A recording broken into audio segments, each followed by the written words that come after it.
सूरह अल बकरा आयत नंबर 132, 132। आऊज़ु बिल्लाहि मिनश शैतानिर रजीम। वा और वस्सा वसीयत की, बिहा इसकी, इब्राहिम इब्राहिम अलैहिस्सलाम ने, बनी ही अपने बेटों को, व याकूब और याकूब अलैहिस्सलाम ने। और उसकी वसीयत इब्राहिम अलैहिस्सलाम ने और याकूब अलैहिस्सलाम ने अपने बेटों को की। क्या वसीयत थी? या बनिया, ए मेरे बेटों, इन्ना यकीनन अल्लाह अल्लाह ताला ने इस्तफा मुंतखब कर लिया, चुन लिया, लकुम तुम्हारे लिए, अद्दीना दीन को, फा तो ला नहीं, तमूतुन्ना हरगिज नहीं मरना, हरगिज तुमने नहीं मरना, इल्ला, अब इस्तस्ना है ना, इल्ला सिवाय, वा हालांकि, अंतुम तुम हो, मुस्लिमूना फर्मा बरदार। वसीयत क्या है? ए मेरे बेटों, यकीनन अल्लाह ताला ने तुम्हारे लिए दीन को मुंतखब किया है, तो हरगिज तुम ना मरना, मगर इस हाल में कि तुम फर्मा बरदार हो। जब हम मुसलमान अपने आप को कहते हैं ना, तो ये एक टैग है हमारे लिए जिस पे हम बहुत फख्र करते हैं। अगर मुसलमान की पूरी डेफिनेशन देखें, अल्लाह ताला के लिए इतनी फर्मा बरदारी क्या हम इख्तियार करते हैं? हम कर भी नहीं सकते। लिहाजा कोशिश करनी चाहिए इंसान को कि मुसलमान होने का जो टैग हम अपने साथ लगाते हैं ना, उसके तकाजे भी पूरे करें। अच्छा जी, ग्रामर से देखते हैं। वाह हरफे आतिफा है, वा सा उसने वसीयत की, फेल है माजी का, वाहिद है मुजक्कर है, गायब है, और वाओ स्वाद या इसका रूट वर्ड है। वसीयत कर देना, हम इस चीज को जानते हैं बहुत अच्छी तरीके से। उर्दू जुबान में भी हम वसीयत को इस्तेमाल करते हैं कि मरने से पहले अगर कोई इंसान कोई खास नसीहत या कोई किसी भी चीज के लिए अपने बच्चों को कोई भी बात कहता है, तो वो वसीयत कहलाती है। अगर वो डॉक्यूमेंट्स की शक्ल में हो तब भी, अगर वो सिर्फ नसीहत हो तब भी, हर मायनों में उसको हम वसीयत ही कहलाएंगे। यहाँ पे अगर हम देखें कि वसीयत का मतलब क्या है, तो उसने ताकीद कर दी, यानी ताकीदन जो बात बच्चों को या किसी को भी कही जाए वो वसीयत होती है। बिहा उसकी, किसकी? अब हम देखेंगे किसकी वसीयत की उन्होंने। बी हरफे जार है और हा मजरूर जमीर आई है। ठीक है, मुरक्कब जारी बन गया। इब्राहिम इब्राहिम अलैहिस्सलाम ने, यहाँ पे मरफू इसम आ गया इब्राहिम, तो वस्सा फेल के लिए फाइल है, फाइल नंबर 1। और दूसरा क्या है? व याकूब फाइल नंबर 2। यानी इन दो लोगों ने नसीहत की है ना, तो नसीहत करने वाले यानी काम करने वाली ये दोनों हैं। दोनों का स्टेटस मरफू है, ये होगा इराब। दोनों का स्टेटस मरफू है और दोनों ही इसम भी हैं, लिहाजा ये दोनों फेल के लिए फाइल बन रहे हैं। और बाकी जुमला जो है वो देखते हैं हम क्या बनेगा। बनी ही अपने बेटों को, ये हो गया मफऊल। बनी, असल में ये बनी ना था, लेकिन चूंकि ये मुजाफ बना है ना, लिहाजा इसका जो एक नून था वो इजाफी नून वो गिर गया है, और ये मंसूब हालत में है इस टाइम पे, तो ये मुरक्कब इजाफी जो है ये फेल का मफूल बनेगा। अगर हम इस पूरी चीज को देख लें तो हमने अपना जुमला मुकम्मल कर लिया, जो कि जुमला फेलिया था। आप देखिए, फेल प्लस फाइल प्लस मफऊल, जुमला फेलिया मुकम्मल। फेल, फाइल और मफऊल के अलावा जुमले में अगर कोई और चीज होती है जो मुरक्कब जारी की शक्ल में होगी हमेशा, तो वो मुतालिक फेल होता है, यानी फेल के मुतालिक बात की जा रही होती है। ये वसीयत की बात की जा रही है ना, तो हजरत इब्राहिम अलैहिस्सलाम ने और हजरत याकूब अलैहिस्सलाम ने अपने बेटों को इसकी वसीयत की। अच्छा, वसीयत क्या है? या हरफे निदा है और बनिया मुनादा है। ठीक है, हरफे निदा और मुनादा भी हैं ये, और ये मुरक्कबे इजाफी का पैटर्न भी है। या हरफे निदा को निकाल के बनिया, ठीक है, या हरफे निदा को निकाल दीजिए, ये बनिया मेरे बेटों। ये असल में फिर वही बनीना था, लेकिन बनू बनूना اس طرح نون اعرابی گرتا ہے وہ بنو بن جاتا ہے بنونا کا، اور بنینا کا جب نون اعرابی گرتا ہے تو وہ صرف بنی رہ جاتا ہے، ٹھیک ہے؟ تو یہاں پہ ندا منادا جو ہے مرکب اضافی بن رہا ہے، انا یقیناً بے شک حرف نصب مشبہ بالفعل، اللہ اللہ تعالی نے، چونکہ یہ حرف ناصبہ بھی ہے نا، تو اس نے اپنے بعد آنے والے اسم کو نصب دینا ہے۔ آپ دیکھیے کہ اس کے بعد آنے والا مرفوع اسم ہونا چاہیے تھا نا، لیکن یہ منصوب ہو گیا۔ اب یہ انا کا اسم ہے، چونکہ انا نے کام کر کے اس کو اپنے تابع کر لیا، اس کا اعراب ہی چینج کر دیا۔ آپ ترجمے میں دیکھیں اللہ تعالی نے، اگر نے کا ترجمہ ہے تو اس کے اوپر پیش ہونی چاہیے تھی، لیکن انا نے اپنے اپنے اپنے ہولڈ استعمال کیا، سمجھ لیجئے کہ اس نے اپنا عمل کیا، تو اس نے اپنے بعد آنے والے اسم کو منصوب کر دیا۔ اس وجہ سے ترجمے میں فرق نہیں پڑا، لیکن اعراب چینج ہوا۔ ہم نے سب سے پہلے جو چیز پڑھی تھی وہ یہ تھی کہ معنی کی تبدیلی کے بغیر جو ہوتا ہے نا وہ اعراب اس کی حالت کو شو کرتا ہے، ٹھیک ہے؟ اعراب وہی ہوتا ہے جس میں معنی چینج نہیں ہوتے کسی لفظ کے، لیکن اس کا سٹیٹس چینج ہو جاتا ہے۔ یہاں پہ آپ اس چیز کو اچھی طرح سمجھ سکتے ہیں کہ یہ منصوب اسم انا کی وجہ سے ہوا۔ یقیناً اللہ تعالی نے اصطفیٰ چن لیا، منتخب کر لیا، فعل ہے ماضی کا، واحد ہے، مذکر ہے، غائب ہے، اور یہ سواد فا واو اس کا روٹ ورڈ ہے۔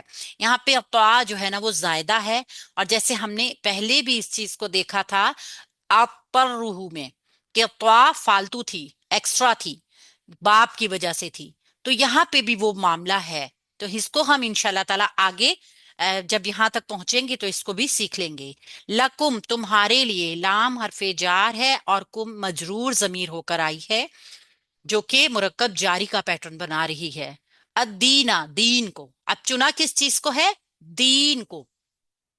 یہاں پہ منصوب ہو کر آ گیا اسم، حالانکہ آپ دیکھیے کہ یہ بھی منصوب ہو کے آیا ہے اور یہ بھی اسم منصوب ہو کے آ گیا، ٹھیک ہے؟ تو معرفہ اسم ہوا ہے اور منصوب اسم ہو کر آیا ہے، تو یہ استفا فعل کے لیے جو ہے منصوب اسم کیا بنے گا؟ مفعول بنے گا، ٹھیک ہے؟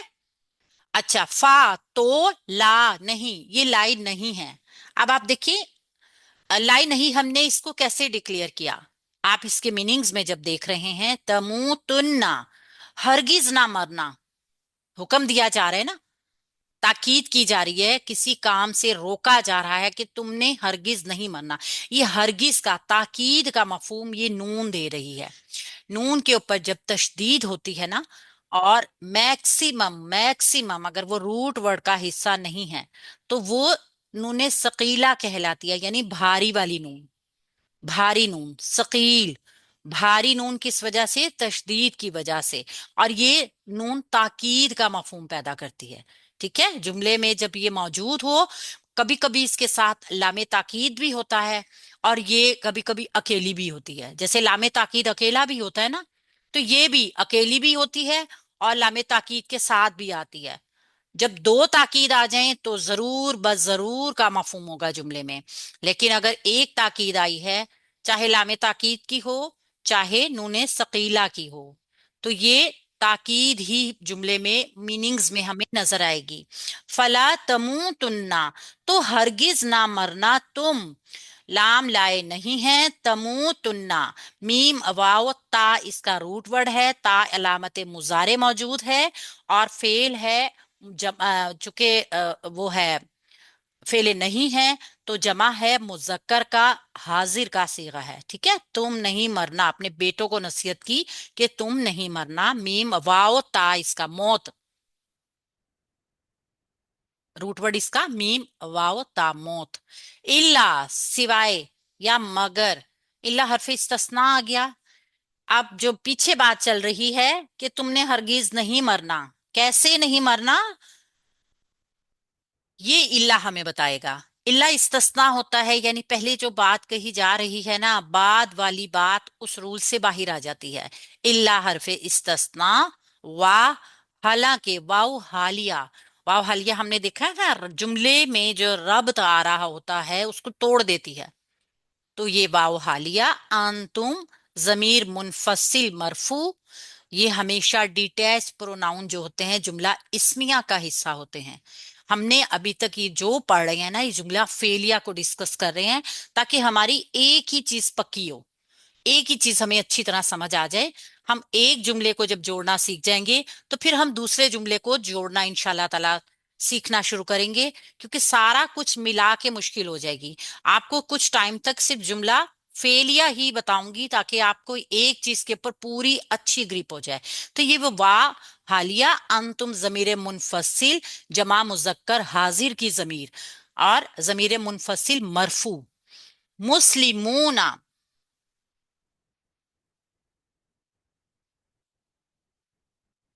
मुस्लिम ऊना हमारे पास इसम आ गया है। ऊना हमें बता रहा है हालत रफा में है ये, और हम इसको सीन लाम मीम, रूट वर्ड इसका, मीम शुरू में होता है तो वाला वाली वाले के लिए भी आता है ना, मुस्लिमूना यानी फर्मा बरदार होने वाले, भी इसका तर्जुमा हम निकाल सकते हैं, या फर्मा बरदार हूं। तो इस फर्मा बरदारी करने वाले, तो यहाँ पे जो हजरत इब्राहिम अलैहिस्सलाम ने और हजरत याकूब अलैहिस्सलाम, दोनों ने ही जो अपनी औलाद को नसीहतें की वो देखी गई हैं। वसीयत के मायने तालीम देना, तलकीन करने के भी हैं, और आम इससे ये है कि कोई शख्स वफात से पहले कोई अपनी औलाद को खास चीज, कोई बहुत ज्यादा खास चीज की तरफ तवज्जो दिलाना चाहे ना, ताकीद करना चाहे, तो हम ये उसके लिए करते हैं लफ्ज इस्तेमाल। और बिहा की ये जो जमीर है ना, ये मिल्लत इस्लाम के लिए है, यानी वसीयत की, क्या वसीयत की उसकी, कि मिल्लत इस्लामिया में मिल्लत इब्राहिम, ठीक है, जो कि ऊपर भी जिसका जिक्र हो चुका है, उम्मत मुस्लिमा। हजरत इब्राहिम अलैहिस्सलाम का जिक्र अगरचा यहूद के सहीफों में तो नहीं मिलता, मगर हमें इससे ये बात पता जरूर है कि दीन के मामले में वो अपनी औलाद, अपने तबाह को नसीहत और वसीयत, अंबिया अलैहिस्सलाम की, तमाम अंबिया की सुन्नत है। बनी इसराइल और बनी इस्माइल के बुजुर्गान, सरदारान, उन सब से मुतालिक इस तरह की तलकीन और नसीहतों की हमें बहुत सारी रवायात मिलती हैं। यहाँ तक कि तालमूद, ये भी एक किताब है, में एक वसीयत हजरत याकूब की भी कुरान मजीद की बयान करदा वसीयत से मिलती जुलती मौजूद लगती है। तो खानदानों में, मिल्लतों में इस तरह की रवायात जो होती हैं, वो खानदान के बड़े या जो भी अकाबिर होते हैं ना, फिक्र रखने वाले अपनी उम्मत की, वो लोग, इस तरह की रवायात मौजूद हमें मिलती रहती हैं, और ये इनका तर्ज अमल भी होता है। तो इस वजह से ये बिल्कुल जो है ना, करीने कयास बात है कि हजरत इब्राहिम अलैहिस्सलाम ने भी अपने तर्ज अमल से अपने बाद वालों के लिए ये सुन्नत छोड़ी है। और रही बात अपनी औलाद को मिल्लत के, यानी मिल्लत इस्लामिया की वसीयत करना, तो फिर ये भी बहुत वाज़ेह है कि जो कुछ हम देख रहे हैं उससे पता चल रहा है कि ये मिल्लत उन्होंने आसानी से नहीं बनाई। बहुत अजीम कुर्बानी के बाद जिस मिल्लत की हकीकत का उन्होंने मजाहिरा किया, वो क्या थी? वो इस्लाम थी, दीन था पूरा। हजरत इब्राहिम अलैहिस्सलाम के साथ हजरत याकूब का भी यहाँ पर जिक्र मौजूद है। तो इसका वजह यह है कि ये खसूसियत क्यों है, क्योंकि बनी इसराइल तो बराह रास्त जो थे हजरत याकूब अलैहिस्सलाम की उम्मत से हैं,